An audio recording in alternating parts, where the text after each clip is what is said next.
gars yi tey dañuy def décryptage son du ngeen daj bu Dip Doundou Guiss alors Dip mi ngi introduire son bi en 10 ans.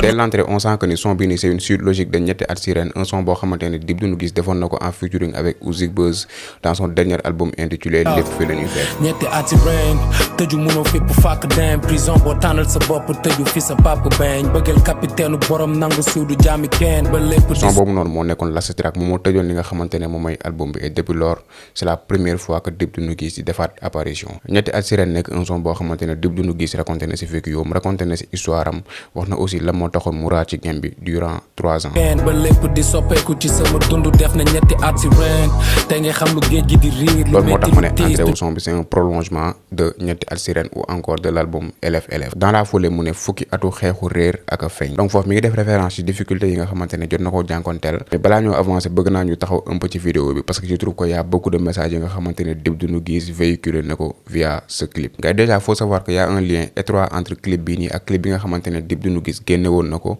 il y a quelques années intitulé Sama Doom xam naa di ngeen ne ban lien la ñaari clip bi war a mën a am d'abord dañuy taxaw un peu ci personnage bii nii mooy saltige bi c'était le même personnage bi nga xamante ne moom moo apparaître woon dans le clip Sama Doom donc dama leen di jox interprétation ba ma si am et pour ngeen gën a comprendre dañuy delluwaat un peu ci clip bu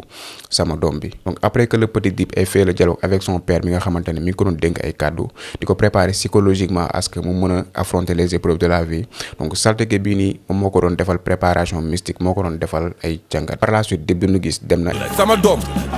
àll bi nag lëndëm na loolu lu nee nga ca. Et pendant ce temps énormément de choses se sont passées comme ni mu ko waxee dans ses sons via son album intitulé lépp fii la ñuy fekk jot naa dund ay trahison sama jàmm ndekete du xaritoog ñi duñ fàtte moog yi dees ak ñi siif jot naa dund ay déception dam leen tijjil sam xol mais ñoom si poche bi la ñuy jàppee nit nga jàppee nit sa bopp muy teg sa kaw ay stratégie ñaata millions lañ ma fi dóor mais bon ñi tedd ñëpp jaar nañ ci et surtout il a été atteint mystiquement puis Serigne tu Diop ma nga bëggoon du man ay pétaw nga gis difficulté yooyu nga xamante ne jànkonteel na ko bi mu quitté village natalam daf ko affaiblir à cause de ça il était meurtri moo tax ci clip bu du ngeen daj bi ngeen gis benn gaal di ñëw ci tefes bi on voit un Dip Doundou Guiss affaibli abattu et sans aucune force di wàcc ci gaal bi di ram pour dem ci ki nga xamante ne moom mooy sëriñ bi donc d'après sama interprétation Dip Doundou Guiss il a effectué son retour dans son village natal donc lii mën nañ ko considérer comme benn retour aux sources pour faju mën a defaru moo tax boo leen xoolee bi mu raamee ba ñëw ci saltige bi dafa am lu ko saltige bi sorti mu mel ni ku ressuscité wu donc d'après sama interprétation Dip dafay wane que ni moom wér na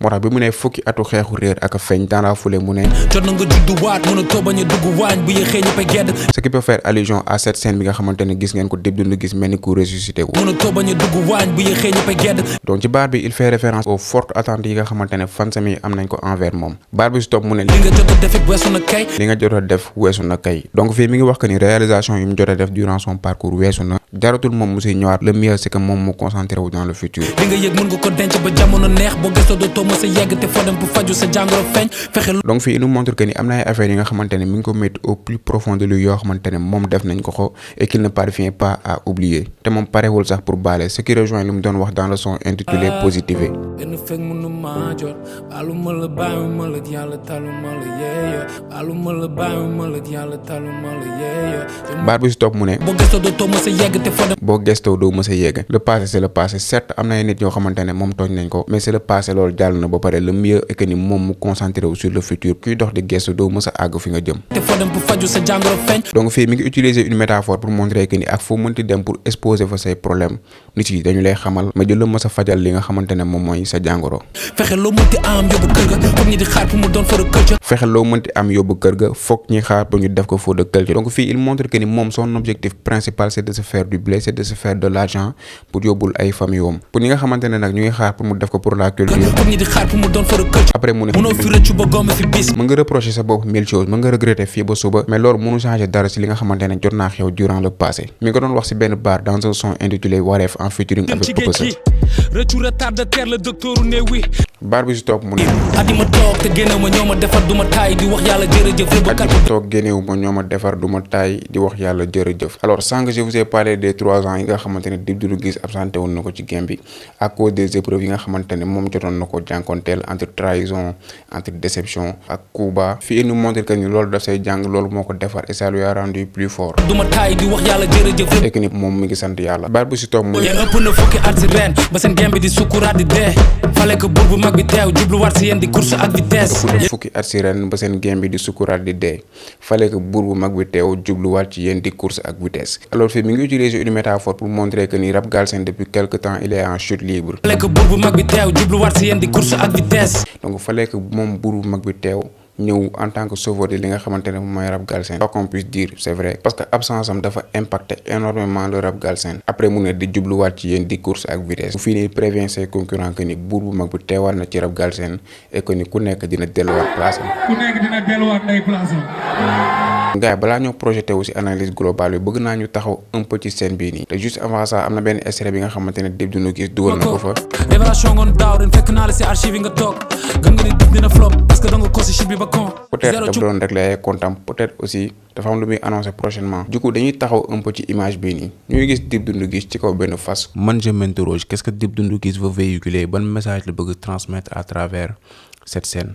en tout cas je suis très curieux de le savoir. donc gars yi lépp li nga xamante ne dégg ngeen ko ci vidéo bi c'est uniquement basé sur l'interprétation yéen mën ngeen am benn gis-gis bu ute juste nag tu es libre de l'interpréter selon ce qui te semble logique quoi parce que Dip quoi qu'on puisse dire c'est un artiste boo xamante ne dafa yàgg topp benn fil conducteur son bu génn c'est une suite logique du son récent wala projet bu génn c'est une suite logique du projet récent donc moom ci optique boobu la yàgg nekk donc juste pour ngeen xamee ko noonu lii juste interprétation la vidéo bi nag ça m'a pris énormément de temps tourné naa ko plus de 5 fois pour mën a am benn rendu bu baax pour mën a am benn résultat bu baax xam nga xoolee vidéo bi j'ai jamais parlé de pic waxuma ci Dip pic na diw parce que je trouve qu'on en a tellement fait des pics alors qu'il y a beaucoup de choses yoo xamante ne war nañ ko mën a valoriser parce que qualité texte baa ngi fi lyricalement son bi c'est très fort vidéo bi aussi ça parle il y a beaucoup de messages yi nga xamante ne Dip bëgg na ko see véhiculer mais bon bref il y a beaucoup de gens qui critiquent le son de Dip disant que ni rabul juste parce que dafa am ay tama mais man jàngat bu ma si am mooy gars yi ils ont un réel problème avec les percussions africaines gars je vais vous dire une chose rap c'est le seul genre musical boo xamante ne nekkul beat moo koy définir bizarrement yàgg nañ fi gis rappeur rap ci kaw afrobeat ça n'a jamais causé de problème gis nañ fi rappeur tegu ci kaw bitu amapiano di ci rap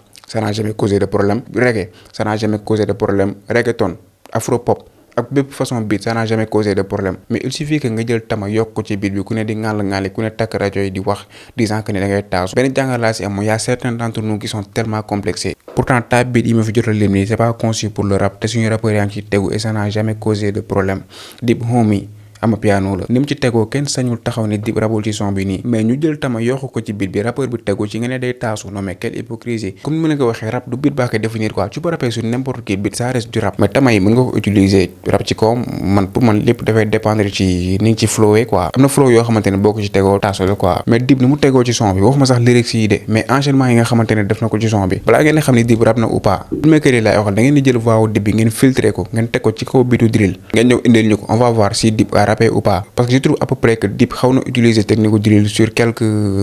quelques passages ci son bi dina ma gën a xam donc gars yi comme ni ma ko waxee sànq vidéo bi tourné naa plus de 4 fois ça m'a pris énormément de temps xam nga pour établir yenn rapports yi j'ai dû fouiller dans le passé ci clip bu mel ni sama doom xam nga j'ai pris quelques sons ci album LF pour gën a mën illustrer li nga xamante ne maa ngi koy wax ci vidéo bi xam nga loolu yëpp c'est juste pour vous fournir de la qualité pour ngeen gën a mën a comprendre sama raisonnement yéen ma gën a xam pic yi nag j'ai jugé nécessaire ma bañ ci attardé wu parce qu'on en a trop fait c'est bien xam nga pour les statistiques parce que à chaque fois ngay wax ci pic à chaque fois ngay wax ni diw def na lii diw peut-être à maximiser ton audience sa vue yi day yéeg sa like yi day yéeg abonné yi aussi day yéeg mais bon après pour moi il y a beaucoup d'autres choses yoo xamante ne war nañ ko mën a valoriser parce que y a beaucoup de messages ci clip bi y a beaucoup de contenu aussi ci texte bi yoo xamante ne war nañ ko mën a teg ci table bi déchiffrer ko donc gars yéen dites-moi en commentaire ce que vous pensez de cette vidéo abonne-toi et like